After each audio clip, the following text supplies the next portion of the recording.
oyster shells into Charlotte Harbor today to help boost water quality and help our fish and anglers. By 1906, New Yorkers had eaten every last oyster. There is a stretch of river bottom in Maryland where 12 years ago you could drag your hand through the sediment and feel nothing.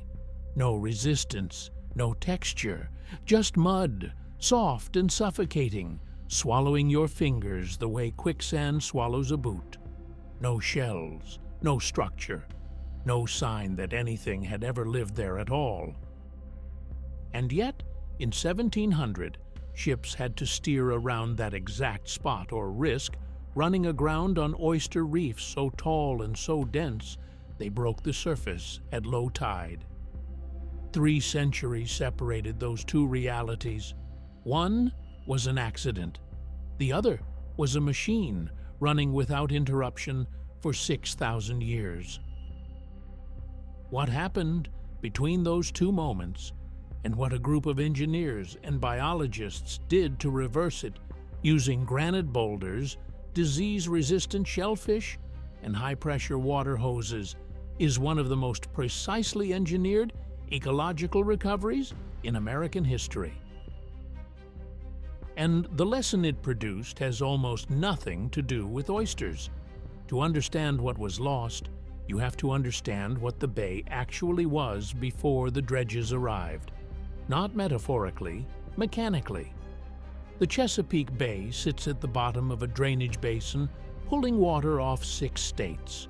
Every rainstorm falling on Pennsylvania farmland, every city street in Virginia, every field in Delaware sends runoff eventually into this one shallow estuary. The ratio of land to water is 14 square miles of watershed for every single square mile of bay surface, the highest ratio of any coastal water body on the planet. The sediment and nutrient load flowing into that system every day would overwhelm almost any natural mechanism trying to keep pace. For 6,000 years, one organism kept pace. The oysters were not just animals, they were infrastructure. A single adult oyster draws water across its gills at roughly 50 gallons per day, stripping algae, sediment, and organic matter from the water column and either digesting them or packing them into dense pellets that sink to the bottom. At the population density that existed before 1870, the collective biomass could run the entire volume of the bay, all 18 trillion gallons, through their bodies once every 3 to 4 days. The whole estuary filtered every week. The water was clear. Sunlight reached the bottom. Grasses grew across vast stretches of the bay floor, anchoring sediment and providing cover for juvenile fish and crabs. It was a system of interlocking dependencies, each one holding the others in place. At the literal physical foundation of all of it were the reefs. Oyster reefs are not flat. That distinction is not a minor detail. It is the entire story. Each generation of oysters cements its shells onto the generation that died before it. Year after year, century after century, the reef grows upward. The structure becomes a 3-dimensional tower of calcium carbonate rising from the mud into oxygenated, fast-moving water above. Some reefs in the historical Chesapeake broke the surface at low tide. Others were tall enough to threaten the hulls of wooden sailing ships. A Swiss naturalist in 1701 documented reef structures so thick and widespread that navigation required constant alertness. His own vessel ran aground and sat there for 2 hours until the tide lifted it free. That height was not incidental. It was the mechanism keeping the entire system alive. The bay never stops depositing sediment. The physics of a shallow estuary with that drainage ratio means particles are always settling toward the bottom. The oysters could not survive burial, so they evolved to outbuild it. The jagged surface of a living reef creates micro-turbulence that deflects settling particles and keeps the growing edge clean. As long as the reef kept growing upward faster than sediment accumulated, the system was stable. The moment that stopped, everything depending on it began to fail. The dredges arrived after the Civil War, and the damage was so fast it almost defies comprehension. Industrial canning technology and expanding railroads created national demand for Chesapeake oysters almost overnight. By 1884, watermen out of Maryland alone were pulling 15 million bushels from the bay in a single season. The gear was not selective. A steel frame fitted with iron teeth and a chain mesh bag, towed at speed across the bottom, does not harvest oysters. It demolishes whatever it contacts. Every pass sheared off the top layer, the growing surface, the living edge, and scattered broken shell rubble across the surrounding mud. The oysters were taken, yes, but more critically, the architecture was destroyed. The height was gone. The broken shell surface, now lying flat at the same elevation as the surrounding mud, sat directly in what hydrologists call the benthic boundary layer, where current velocity drops almost to zero and suspended particles simply fall and land. Within months, silt was accumulating on the rubble. Within seasons, the hard surfaces that oyster larvae need were disappearing under soft, suffocating mud.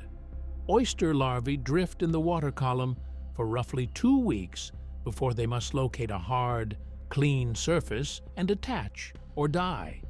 No surface means no recruitment. No recruitment means no new oysters. The dredges had not just taken the animals, they had severed the mechanism by which the animals reproduced. What followed was a cascade that unfolded over decades. Fewer oysters meant less filtration. Less filtration meant more algae suspended in the water column. More algae meant cloudier water. Cloudier water blocked sunlight from reaching the bottom, and the grasses died back. As grass beds thinned, the root systems holding bottom sediment dissolved, releasing that sediment back into the water and making the cloudiness worse, which killed more grass, which released more sediment. The loop ran downhill and accelerated. Then the oxygen disappeared. Algae blooms fed by nutrients, the depleted oyster population could no longer filter, were dying in enormous quantities, sinking to the bottom, consumed by bacteria that burned through dissolved oxygen as they decomposed. Dead zones formed across the bay floor every summer, and into this weakened population came 2 parasitic diseases, one in 1949 and another in 1959, each targeting a different life stage. A healthy, dense population can evolve resistance across a few generations, but this population was scattered, oxygen-starved, unable to recruit, genetically narrowing. The diseases moved through what remained, and the survivors had neither the numbers nor the diversity to build back. By 2003, commercial harvest in Maryland had fallen to 50,000 bushels. A century earlier, the number was 15 million. The towns built around the harvest had hollowed out. The oyster population stood at 0.3% of its historical level. Not 3%, 0.3%. For decades, restoration followed a logical but futile approach. State agencies dredged fossil shells from deep bay deposits and spread them across depleted areas in thin, flat layers. Maryland alone spent $1 to $2 million annually, hoping wild larvae would find the surfaces and settle. Some did. Some oysters began to grow, but the same physics that collapsed the population were still operating. A thin layer of shell lying flat on a mud bottom sits in the boundary layer. The sediment falls, the surface disappears, and the dredges, still legally operating in those same zones, knocked off whatever had managed to grow before it could build any height.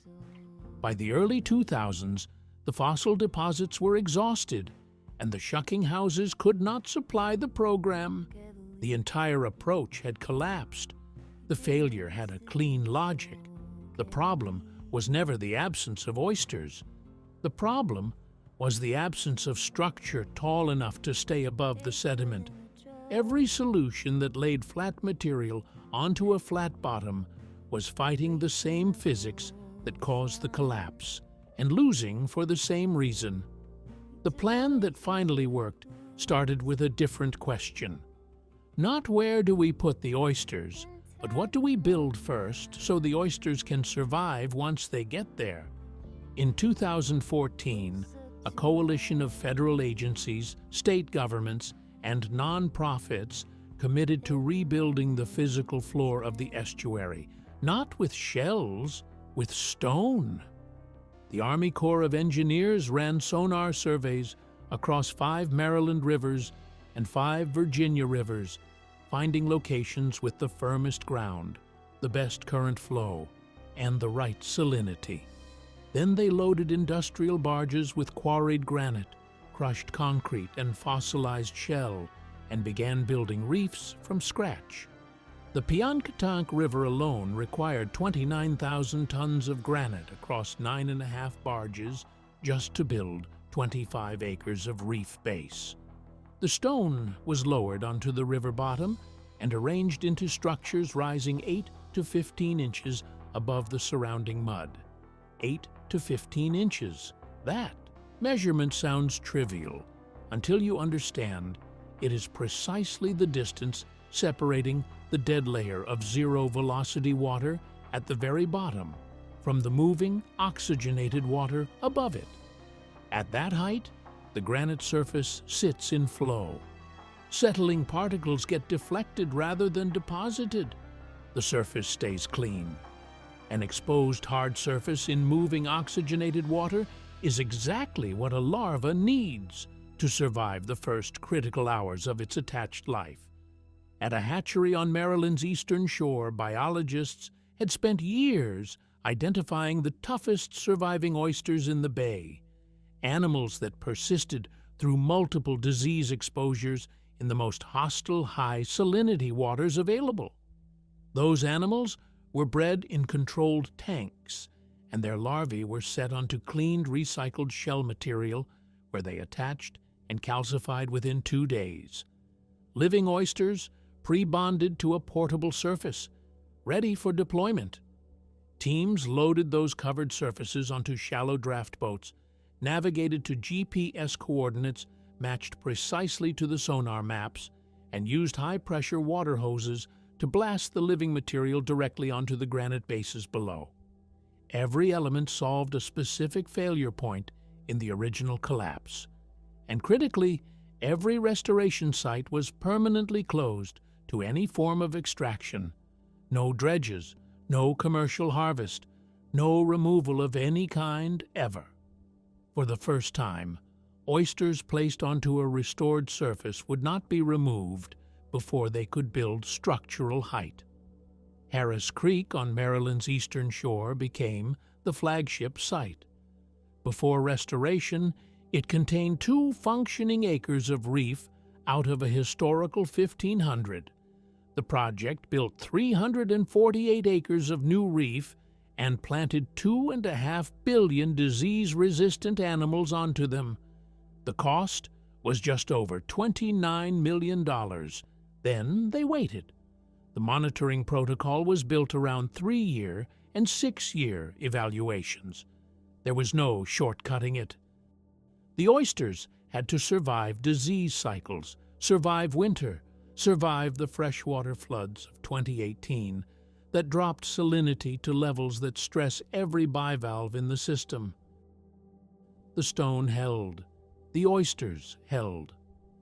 When the 6-year data returned in 2021, 343 out of 348 acres met every benchmark for density, biomass, and the indicator biologists had been watching most carefully: the presence of multiple age classes. Multiple age classes meant the population was not just surviving, it was recruiting. New larvae settling on established shells, cementing down, growing, dying, becoming substrate for the next generation. The reef was building height. The machine, broken for over a century, was running again. What happened next followed the same cascade logic that destroyed the bay, but running in reverse. Filtration recovered first. The restored reef density allowed the oyster population to turn over the entire water volume of the creek in under 10 days during peak summer. Water opaque for decades began clearing. Sunlight reached the bottom. The grasses returned, their root systems stabilizing sediment that had circulated freely for generations. Clearer water meant more grass. More grass meant less sediment. Less sediment meant clearer water. The loop was running the right direction. The oysters also processed nitrogen through two mechanisms. Direct filtration removed suspended nutrients from the water column. Dense microbial communities within the reef converted dissolved nitrogen into harmless atmospheric gas. Harris Creek's reefs remove an estimated 20,000 pounds of nitrogen annually. Over a decade, that is 1 million pounds permanently extracted from the water. In summer 2023, the hypoxic dead zone that had haunted the bay for decades shrank to its smallest recorded size since monitoring began in 1985. Less than half its long-term average. The water was holding oxygen again. The reefs became habitat far beyond oysters. Researchers cataloged more than 50 species colonizing Harris Creek: mussels, barnacles, anemones, sea squirts, dense aggregations reaching 5,000 individual organisms per square meter. Juvenile blue crabs showed survival rates 3 times higher on the restored reefs than on the bare mud that had surrounded them for a century. The 3-dimensional structure gave juveniles somewhere to shelter during their most vulnerable phase. Even though the sanctuary reefs are permanently closed to harvest, larvae drift out and juvenile crabs migrate into harvestable zones. Commercial oyster harvests in Maryland have tripled over 2 decades. Economic projections for the Choptank River system show restored reefs generating $23 million in annual economic activity and over 300 jobs at maturity. The $29 million investment in Harris Creek pays for itself in under 2 years. The project expanded to all 10 originally planned tributaries, plus a bonus Virginia site. More than 2,400 acres of reef built, 7.5 billion oysters planted. In the Virginia tributaries, higher salinity accelerates growth, and the reefs now sustain their own recruitment without hatchery input. Wild larvae settling on stone and shell, building upward. The engineered intervention has become a self-sustaining ecological system. That threshold matters because it means the restoration has crossed from something humans are maintaining to something nature is running. Step back far enough, and the structure of this story becomes clear. The Chesapeake Bay did not collapse from pollution in the simple sense. It collapsed because one specific physical dimension was removed from the bottom of the estuary: height. When the dredges leveled the reefs, they eliminated the vertical structure lifting the living surface above the sediment accumulation zone. Once that was gone, sedimentation buried what remained, reproduction failed, filtration collapsed, oxygen disappeared, grasses vanished, and the cascade locked into a self-reinforcing loop that resisted every repair for over a century. Every attempt that laid flat material onto a flat bottom failed for the same reason the reefs failed. Wrong position, wrong physics. The solution that worked did not fight the physics. It built above them. 8 inches of quarried stone placed precisely, protected permanently, seeded with biology selected to survive the conditions that had killed everything else. That was the complete intervention. The clear water, the grasses, the crabs, the oxygen, the shrinking dead zone, the recovering towns, all of it followed from restoring the one structural variable that had been taken. Not the organisms, the geometry. Give a system back the one thing it lost, and 6,000 years of evolutionary engineering does the rest. If the mechanics of how broken systems get rebuilt is the kind of thing you find yourself thinking about, subscribe, and I will see you on the next one.